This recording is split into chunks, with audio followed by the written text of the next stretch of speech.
Imagine walking through a farm field and seeing robots powered by nothing but sunlight rolling between crop rows, zapping weeds with lasers 200,000 times per hour. This isn't science fiction. It's happening right now in California, and it's about to change everything you know about where your food comes from. American farms are in crisis. We're short 2.4 million workers. That's not a typo. 2.4 million. Over half of all farmers can't find enough people to work their fields, and the average farmer is pushing 60 years old. Labor costs shot up 17% last year alone. Meanwhile, weeds are literally evolving to resist our chemicals, creating super weeds that laugh at herbicides. So what do when humans won't do the job and chemicals can't? You build robots that run on sunshine and artificial intelligence. Meet the Element robot from a startup called Eigen. Picture a large table on wheels with solar panels on top. It rolls through cotton fields all day, using AI cameras to spot weeds and mechanical arms to slice them out. No chemicals, no fuel, no lunch breaks. When the sun goes down, it goes to sleep. When dawn breaks, it wakes up and gets back to work. The guy who invented this, Richard Worden, used to work at Tesla. His farming relatives in Minnesota told him weeding was their biggest headache, so he quit his job and built a solution. These robots don't just work, they work smart. They can tell the difference between a tomato plant and a weed with sub-inch precision. But here's where it gets wild. Another company, Carbon Robotics, took a completely different approach. They mounted lasers on their robots. Not just any lasers, carbon dioxide lasers that can destroy 200,000 weeds per hour. Their laser weeder uses 12 high-resolution cameras to target weeds with sub-millimeter accuracy. One of these machines can clear 20 acres in a day. A human worker, 1 acre if they're lucky. Think about that for a second. We've gone from bent-over farm workers with hoes to robots shooting lasers at weeds. And it's working. These laser systems are so precise, they can zap a weed growing right next to a lettuce plant without singeing a single leaf. FarmWise went a completely different approach with robots named Titan and Vulcan. Instead of lasers, they use computer vision and mechanical tools, basically robot hands that pluck weeds with surgical precision. They've already logged 15,000 hours in commercial fields and weeded around 10 million plants. These machines work on everything from lettuce to garlic to peppers.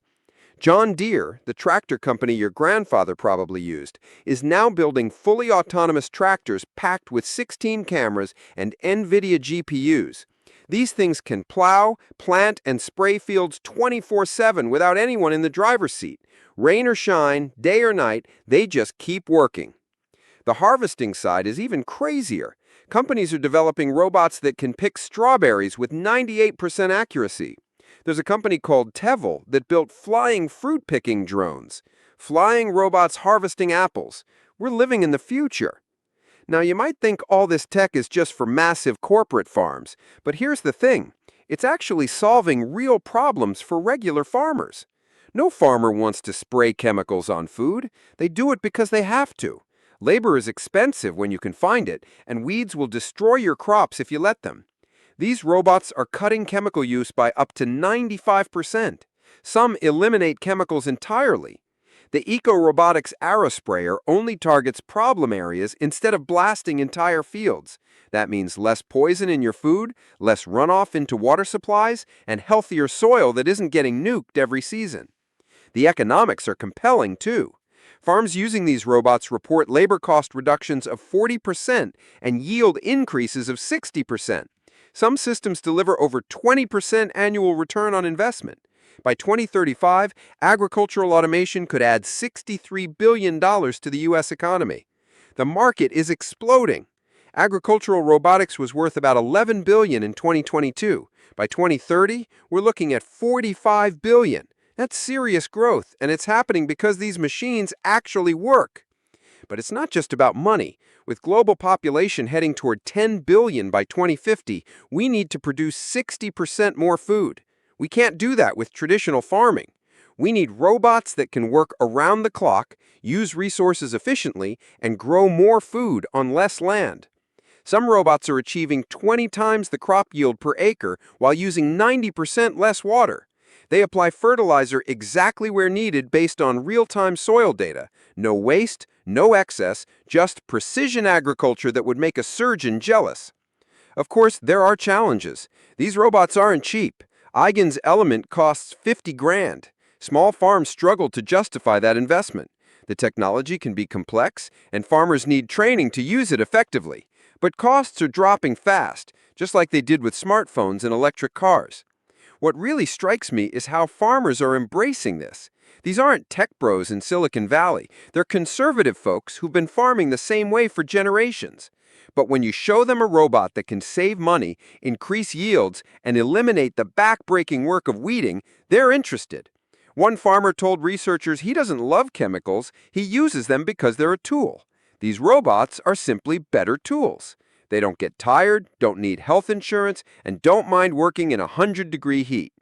We're watching agriculture transform from an industry dependent on manual labor and chemical inputs to one powered by artificial intelligence and clean energy. This isn't about replacing farmers. It's about giving them superpowers. Instead of spending days bent over in the heat pulling weeds, they're monitoring robot fleets from air-conditioned offices. The next time you eat a salad or bite into an apple, it might have been tended by robots that never touched a drop of pesticide. Your cotton shirt could come from fields where solar-powered machines did all the weeding. This is the future of farming, and it's already here. What do you think about robots taking over farm work? Is this the solution to feeding a growing planet, or are we losing something important about how we grow food? Like and subscribe if you enjoyed the video.